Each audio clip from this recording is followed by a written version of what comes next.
Today, the star of our show is Captain Mark Wakeman Howe. But before I get started, I want to give a big shout out to Daniela Cumby and to Colin Cumby of Fair Wind Charters, my personal friends. And also, we want to give a big shout out to Ace High. These guys are making this dream become a reality. So thank you guys so very, very much. I really appreciate it. We really appreciate it. Mark, I think we've been talking about doing this interview for about 2 years, probably over 2 years now.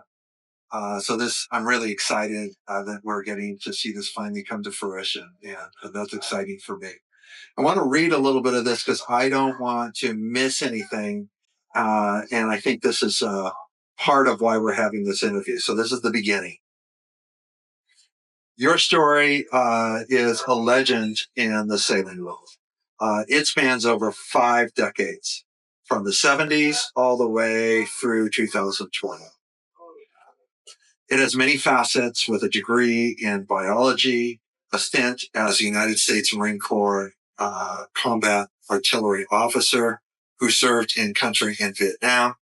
Then you came back somewhere around 1968. You enrolled in Fullerton, I believe, and you got your master's in biology, parentheses, Marine, which I believe you can address was a little bit before they even had that. Somewhere in there, you became the director in the late 70s, the director of Aventura Sailing. Also in there, you had a floating classroom that was the beginning, had a line directly to what is now the Ocean Institute. You have helped thousands of students like myself. You are my teacher. Answer the call to the sea and become a sailor. And like so many others, you have had a profound effect on my life and my career, in my professional sailing career. And I'm proud to be counted as one of your students. And and to be my mentor in my career. So thank you so much. Let's jump right into this. Thank you for inviting me. Absolutely. Thank you so much. Let's start at the very beginning. We have to roll all the way back to, I believe, October 11th, 1942, which is your birthday. And you were born where? Pasadena, California. Awesome. My father at the time was on maneuvers with Army artillery in the California desert. And so that's where he was when I was being born. My mother had a broken leg. She gave birth to me with a broken leg in traction while he was crossing the desert to try to get to the hospital to see me born. He didn't quite make it, but he was very quick, very soon after that. And brothers, sisters? And I have a younger sister that was later after he got back from the war, and then a brother who later died, but he had cancer when he was 14 and passed on. So you grew up in the Pasadena area? Altadena. Okay. John Muir High School. Awesome. When did you feel that you had some affinity or draw to the sea? Oh, my uncle was a professor at PCC, Pasadena City College, in biology and ran tide pool tours. Every year he would have busloads. His name was Wakeman, by the way. My cousin, Bill Wakeman, taught sailing at Orange Coast College and was the coach for sailing right here in this harbor where we are right now. Awesome. Awesome. So by the time you had got to high school, when did you figure out what your career or how do you wanted to where you wanted to start leaning? You made some really specific decisions.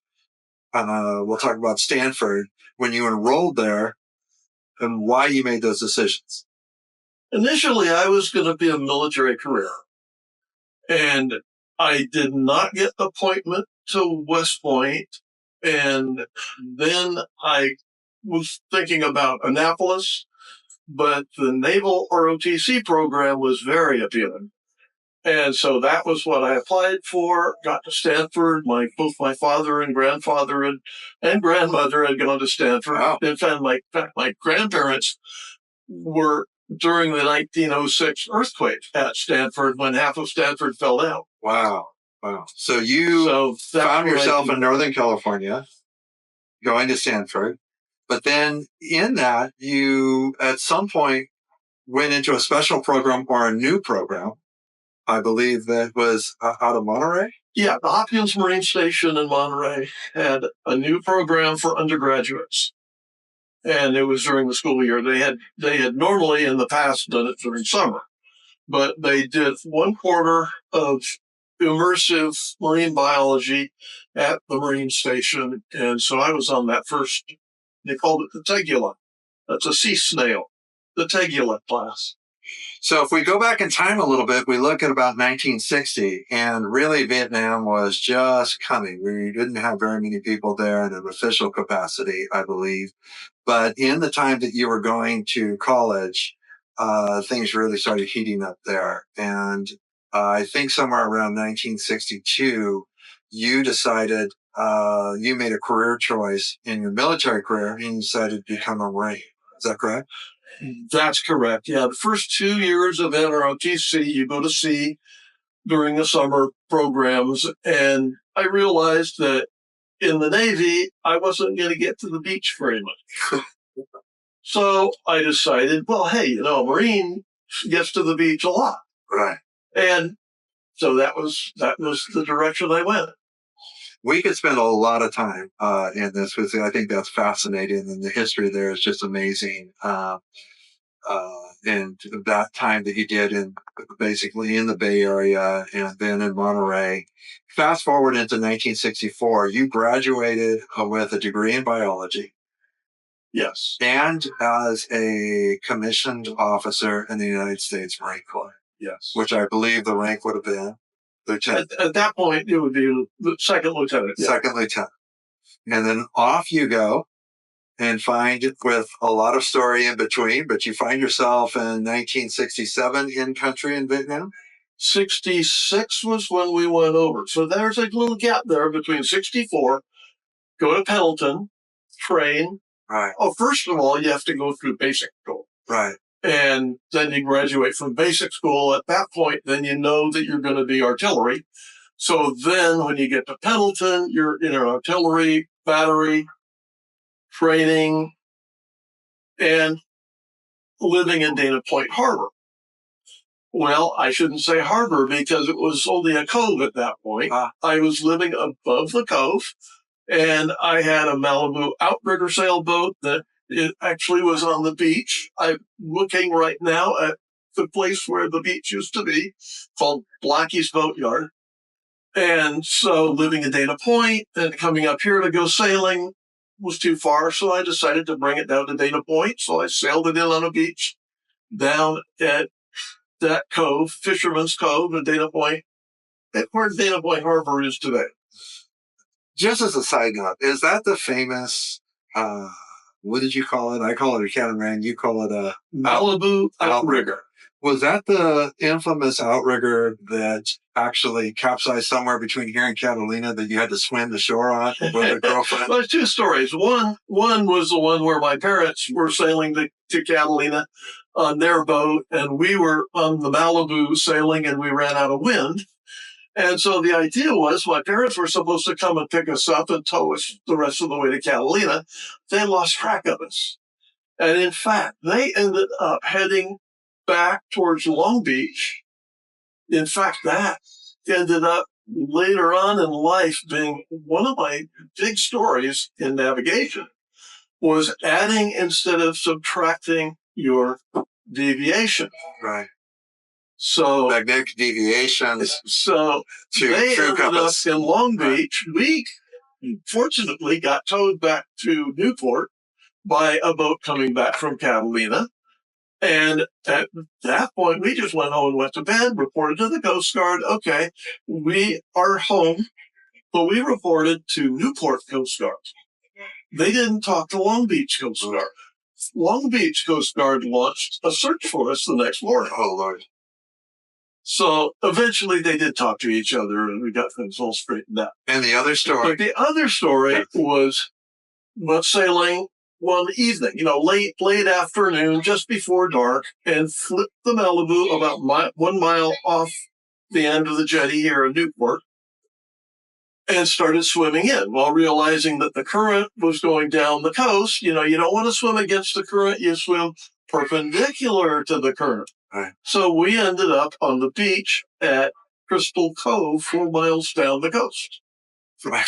So we only swam 1 mile, but we ended up probably 5 miles from where we started out. Right. The beach where we ended up happened to be, those were the old beach cottages that used to be there. And the lady and her friend that rescued us, we stumbled up to their front porch and got some brandy and whatnot. Well, she was the granddaughter of the, who was the original governor, Pio Pico. Oh my gosh. She was Pio Pico's granddaughter. Yeah, that was an interesting story too. So in any event, I figured I was going to be in big trouble for dumping this girl in the middle of the ocean and swimming in. I think she chipped her tooth as well. And no, they thought I was a hero. Oh my gosh. So that was very embarrassing. So let's go back to you're back in the States here, and you go to Fullerton and enroll there to get your master's. Right. And at the same time, get a job on the Fury with the floating classroom. Right. And really started moving into sailing instruction. Is that where that would have been circa 1968? My first sailing class would have been about, when I first got to the States after Vietnam, would have been fall of 67. And my duty station was Treasure Island in the middle of San Francisco Bay. And so that was my first sailing class, was teaching little boats. I think they were Lidos, but I can't remember about that size. They were 14-foot boats at Treasure Island. So that would be my first class. Incidentally, there is a national regatta that is held every year from that cove that's named after Bill Wakeman, who's my cousin, now deceased. I want to pause just for a second and go back to something because I don't want to gloss over this, and I want you to be able to pronounce it correctly. There is out on the web, and we might be able to even put it at the bottom, a link at the bottom of this podcast. You wrote some letters, and I'm not going to pronounce those correctly, and they are Phao Bin. Phao Bin. And which is artillery in Vietnamese. Right. And those letters are your experience in Vietnam from 1966 to probably toward the end of 67. I came back in September. And I think that those are a national treasure. They're well wrote. They're a good read. But I would encourage, if people want to know more about your career in the Marines, I think that's a really good, it's a good read. So as we get into your sailing instruction career. One other thing. The reason that they're at Fort Lewis is because my first commanding officer in Vietnam was Captain Dyer. Edward Dyer, we just called him Skipper. And he ended up being a senator for the area. Oh, wow. A state senator. So for Nebraska or for Durango, Colorado. Durango, Colorado. So he had his papers there at Fort Lewis College. And so that's why mine ended up being archived there. Wow. Interesting. Okay, so I want to get into somewhere around 1968. I want to get through some of this great history. Somewhere around 1968, you enrolled into Cal State Fullerton graduate program. Right. And you achieved your master's somewhere around 1971. Right. And in that time, you started doing some instruction. I was teaching marine science, marine biology, mostly on the floating laboratory for the Orange County Department of Education. But at the same time, of course, family history was sailing from, first time I went sailing was when I was 2 years old, and I got in trouble with my uncle because his son got seasick and I didn't. And he never forgave me for that. Well, I love some of the, one of the things that I learned on this is I didn't realize the long line of teaching that you had in your family and the alumni that goes back into the, early 1900s at Stanford. That's, I'm sure we have a lot of Stanford alumni that are going to love that component. But getting into, you got your master's and then tell me, let's pick up around 1971. What happened in your world? What was going on? Where did that path go? At that point, I was still doing the floating laboratory. Did the floating laboratory all the way through 1979. And the floating laboratory was for biology, really getting to focus. Yeah, oceanography. Because we did chemistry, we did geology, but the big drive of it was the critters that we'd be pulling up from the ocean. Excellent. So we'd pull up a trawl net full of fish and bring up a gob of mud from the bottom with all the creepy crawlies that lived in that. Right. So that was pretty much what I was doing. But, sailing was always a part of the life. And then when that came to an end, it was Proposition 13 was where that ended. That was a big upheaval, political upheaval. Proposition 13, the schools ran out of money. That they terminated the program, and I went unemployed. It didn't really bother me all that much, but it bothered my wife a lot. I bet. And we went on vacation, and I came down with hives. I had I figure it must have been some sort of a nervous reaction. Yeah. And then all of a sudden one day, the guy that had just started Aventura Sailing came in and he said, "Do you know any unemployed teachers that might want to teach sailing?" And so I spent about 3 days trying to think of who could do that. And then I thought, well, why not me? So I started teaching. That would have been, I guess that would be September of 78. And so in 79, I began teaching sailing and did that right up until COVID, which was 2020. 2021. And a big call out to Aventura Sailing. That's where Mark and I actually got to meet. I met him as a student there, and then at some point, Federico Pavancelli let me work in that club. I was the vice president, and that's where we got to develop some of our relationship. But let's go back to Aventura Sailing just for a second. So Mark Singers, who I know, was one of the founders, which is interesting because he had told me that he had he had been in an airplane club and he developed that club. They developed that club to be kind of like an airplane club, which I'm very familiar as a pilot as well.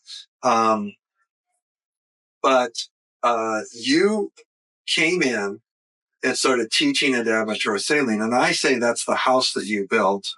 When we talk about literally the thousands of people that you have taught how to sail, Aventura Sailing is a part of that because you did a lot of instruction there. Also in your Saddleback and also at Fullerton and also at the different colleges as well. Right. Yeah. When I started teaching sailing at Aventura, that was pretty much the first that I'd been teaching sailing as a course. And so that was how I was able to develop the whole curriculum, pretty much based on my experience in life and of sailing. But still, I was coming from an educational background. So, because I've been teaching kids all kinds of marine science over the years. And so, I had a pretty good idea of how to teach people to do something that they've never done before. I mean, the first time a kid picks up a fish in their hands and realizes it's slimy, you're starting from scratch. So that was the basis for the beginning of the curriculum of Others Room. What was the curriculum that you were able to copy and use at that time? There wasn't much. There was a guy on the East Coast, New Jersey, had come up with a sailing program very similar to what ASA later came up with. And he was trying to get it off the ground, and everybody was supposed to join and contribute to the program. And it was going to be nationwide. And he never got it going. And then along came ASA out of Marina Del Rey, as I recall. Early 80s. That would have been, could very well have been. Yeah. Well, probably you probably got it. Yeah, it was about the same time. Because you talked to the beginning of ASA before it was ASA, I believe. No, I think it was already ASA when they came around. Yes. They were coming around trying to collect from everybody what they had come up with for curriculum with the idea of making it a national organization, and we knew that.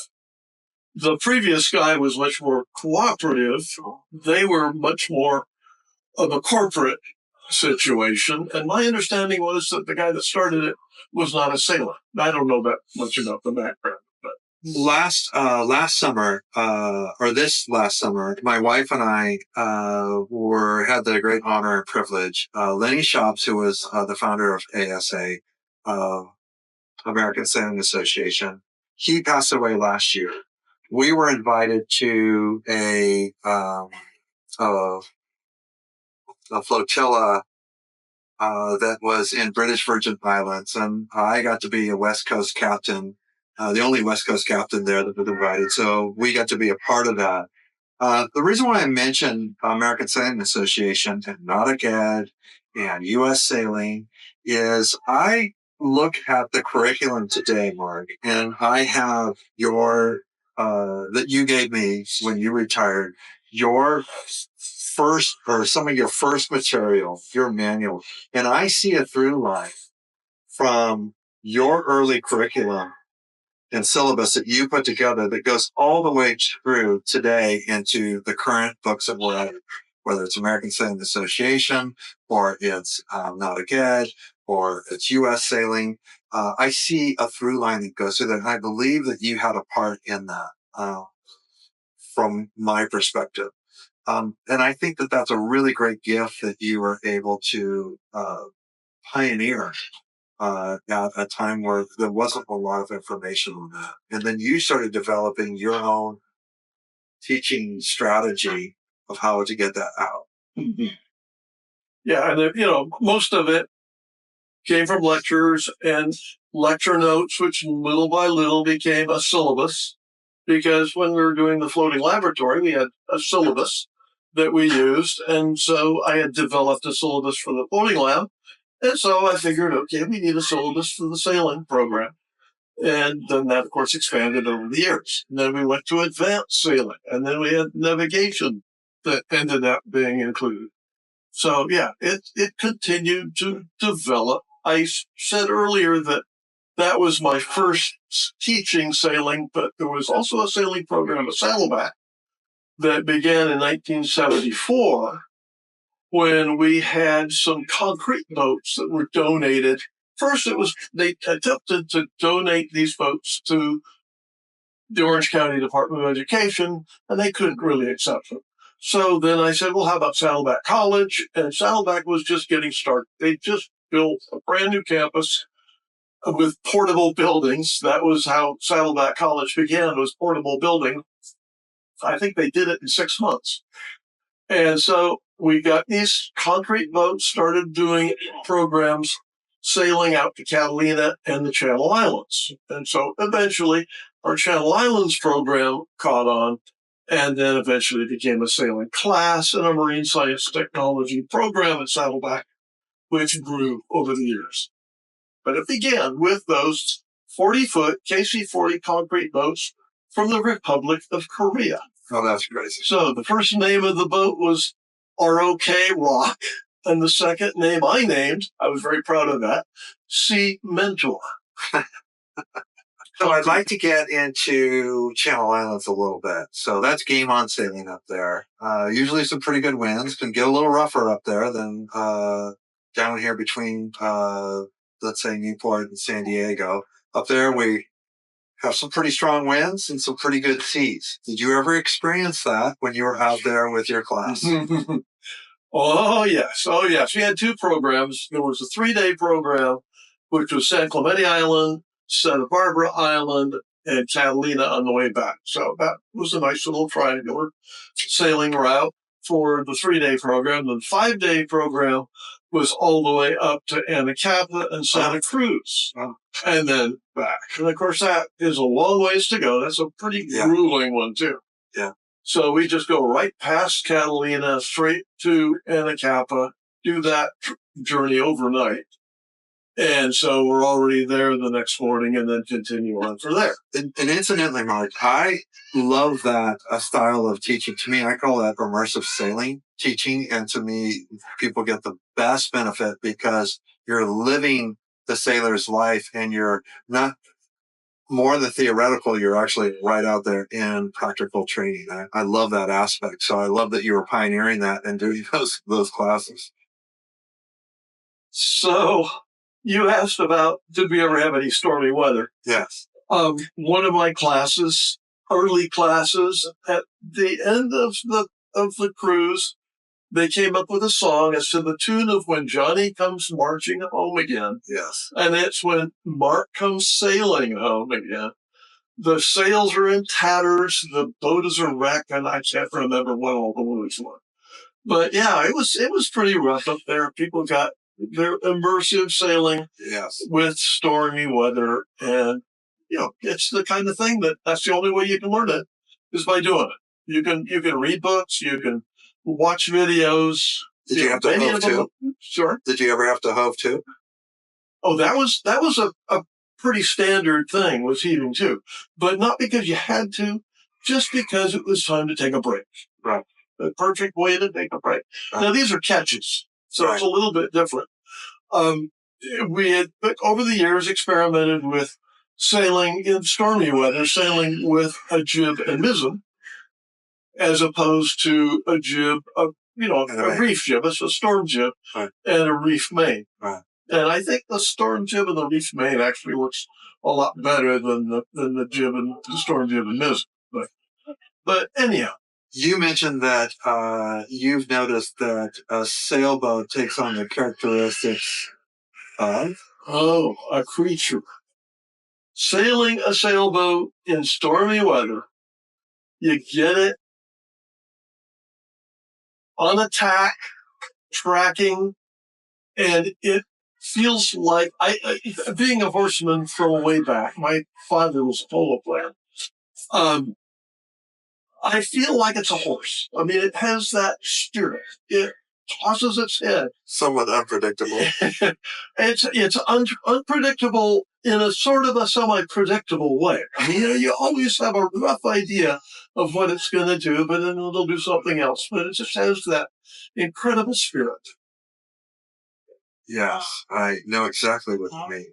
And I think I told you that I also look at the sea. I usually give it a lady's name, or I give her a female aspect because she can be nice, she can be kind, but she can also be really angry and be really powerful. And to me, the combination of the two is amazing. I think that's what some of us why we love going out so much. You never know what you're going to get. And it's a whole lot like having a very, very big, strong horse that you, as a puny human being, are controlling. Let's go to some of the Markisms. I use them, and when I'm teaching to this day, and I always invoke your name.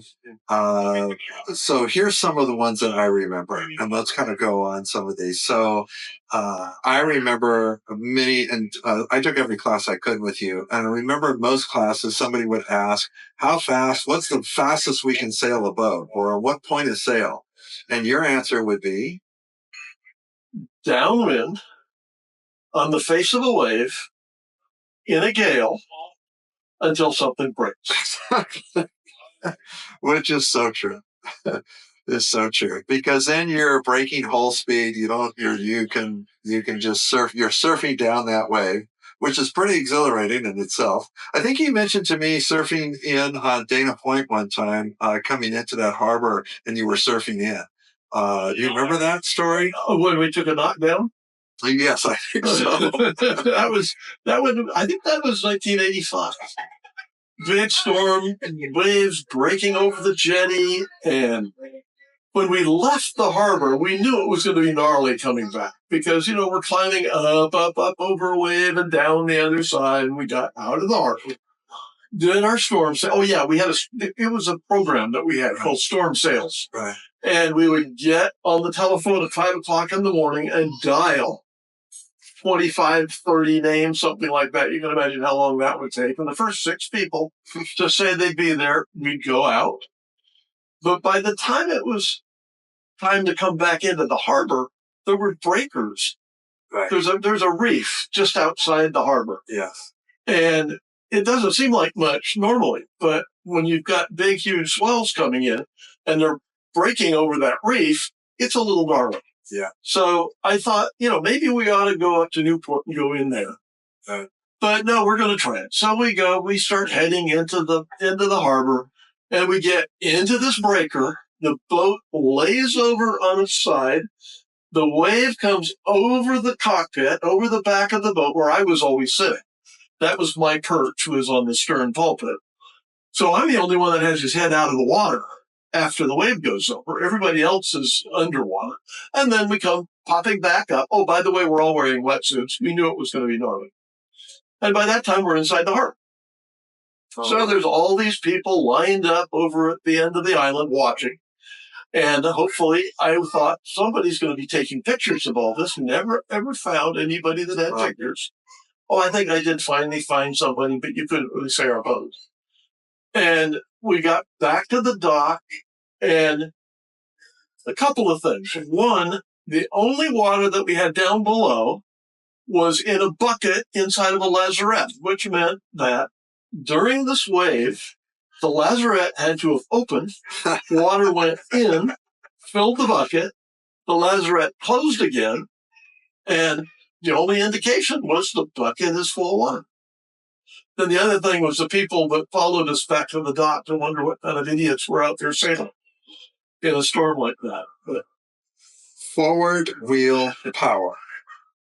The genesis of that, why you needed to develop that, and tell us what that is. So watching people, after they've pulled their boat out of the slip, they go, like parking a car. You pull your car out of the parking place.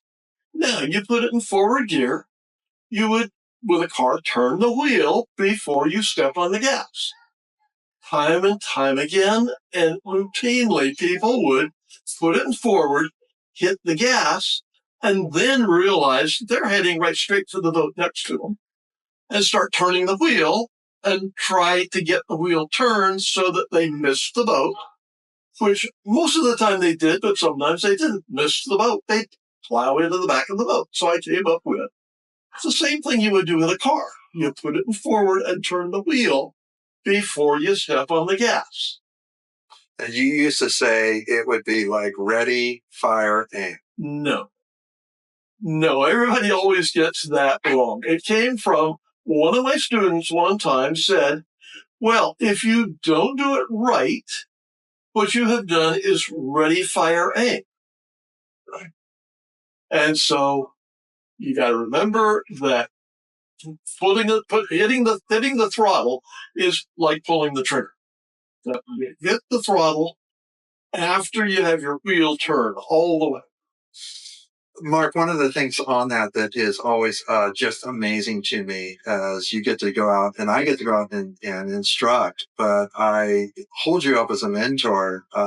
And I still wonder about it sometimes because I have a tendency to jump in, but I never saw you leave you said perch.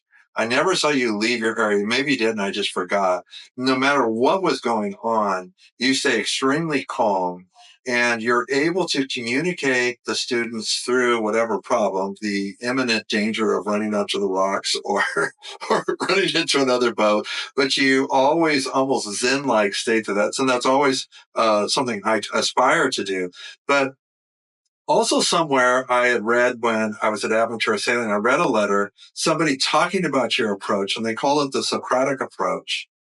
Goes all the way back to Socrates. Yeah. Do you want to talk about? Yeah. You want to talk about that a little bit? As a professor at UCI, took two of the classes, and he wrote that letter. Yeah, the Socratic. But you really did. But I noticed that you always would challenge us, and you would ask us questions, which is the Socratic approach. So you get us to try to think through instead of giving us the answer.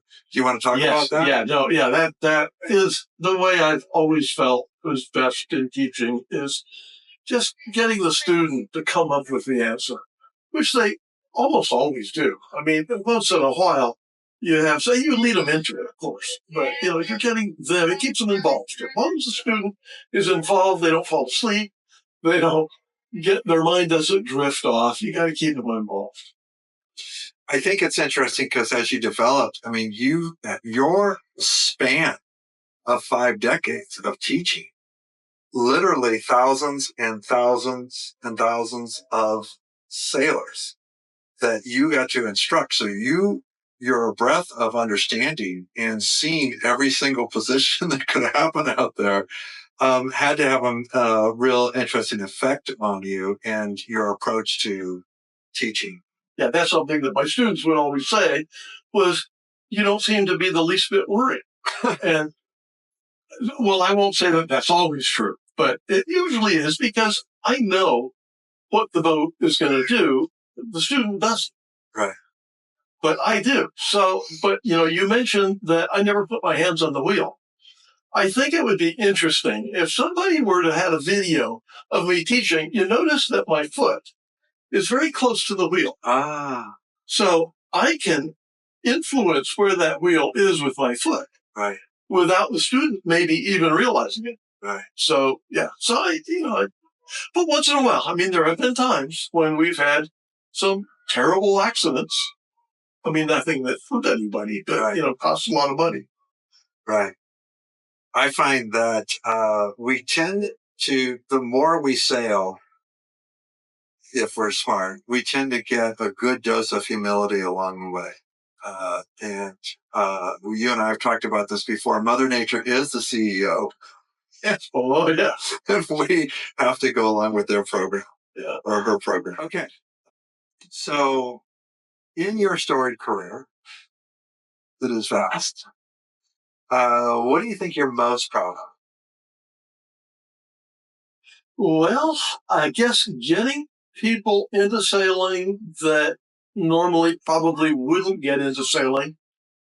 Yeah, I've always thought that it would be great to get children into sailing. I didn't do so well with that, but over the years, it seemed to me that there were a tremendous number of women that got into sailing as a result of going through my programs. And I don't know what there is that would be different, but we've had all women sailing crews in the Ensenada race that won time after time. Women got into sailing that when I first started out, very few women were involved in sailing. Okay, so somewhere out there, maybe sailing as the cook. I mean, that was the thing is, oh yeah, I'm a sailor, I'm the cook. No, they're the skipper. Yeah. They're so on the heels of that, Mark, somewhere out there, we don't know where, but there's a video of a guy that looks somewhat like Magnum PI in a circa somewhere in 1980 something, and the lady on that is a very pretty young lady, and she is a skipper in her own right. She has her own story, I can't remember her name. Susie Campbell. Susie Campbell. There we go. And you guys produced a video. Can you talk to me about that real quick?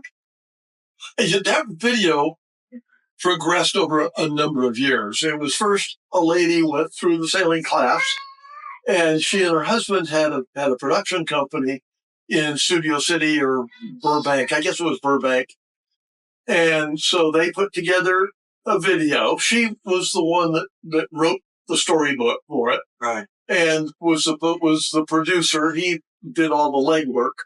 And I can remember him going up, tromping up to the top of Dana Point and filming from the top of Dana Point as we went back and forth across the harbor. But that video progressed over a number of years, and then they never actually put it out they never marketed it. But eventually I made CDs out of it, which I got from them, and then over the years put out CDs. I think actually I began with it with the the old reel tape video. So that, and then eventually got the CDs. I wish we had that, but we don't have any. We don't know. We cannot find any of those anymore. There's hundreds of them out there somewhere. Yeah, I think that I remember I have seen it. I've seen clips of it. There's clips of it on YouTube. Yes, and we'll try to get those to get a reference to them. Okay, that sounds great. I think that you have affected not only many people before me, but you've affected my generation, and you live on in a legacy through me and other people like me, and you will affect future generations as we go forward. And Mark, that means a lot to me, and I want to, on the behalf of the sailing community, from my little aspect of the world, say thank you so very much. You are a treasure to us, and it means so much to all of us. Thank you. Thank you.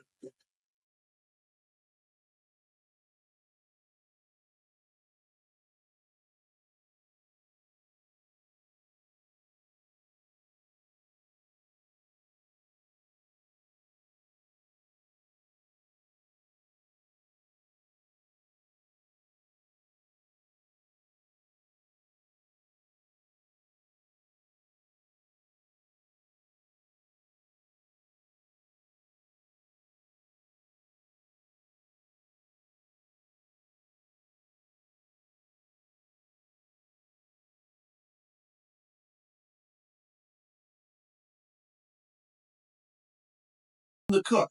No, they're the skipper. Yeah. They're So on the heels of that, Mark, somewhere out there, we don't know where, but there's a video of a guy that looks somewhat like Magnum PI on in a circa somewhere in 1980 something, and the lady on that is a very pretty young lady, and she is a skipper in her own right.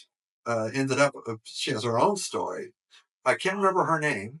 Susie Campbell. Susie Campbell. There we go. And you guys produced a video. Can you talk to me about that real quick? That video progressed over a number of years. It was first a lady went through the sailing class, and she and her husband had a production company in Studio City or Burbank. I guess it was Burbank. And so they put together a video. She was the one that wrote the storybook for it. Right. And was the producer. He did all the legwork. And I can remember him going up, tromping up to the top of Dana Point and filming from the top of Dana Point as we went back and forth across the harbor. But that video progressed over a number of years, and then they never actually put it out they never marketed it. But eventually I made CDs out of it, which I got from them, and then over the years put out CDs. I think actually I began with it with the old reel tape video. So that, and then eventually got the CDs. I wish we had that, but we don't have any. We don't know. We cannot find any of those anymore. There's hundreds of them out there somewhere. Yeah, I think that I remember I have seen it. I've seen clips of it. There's clips of it on YouTube. Yes, and we'll try to get those to get a reference to them. Okay, that sounds great.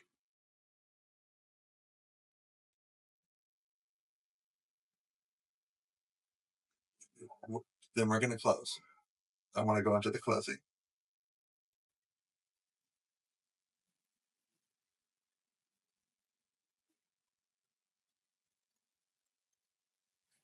Yeah.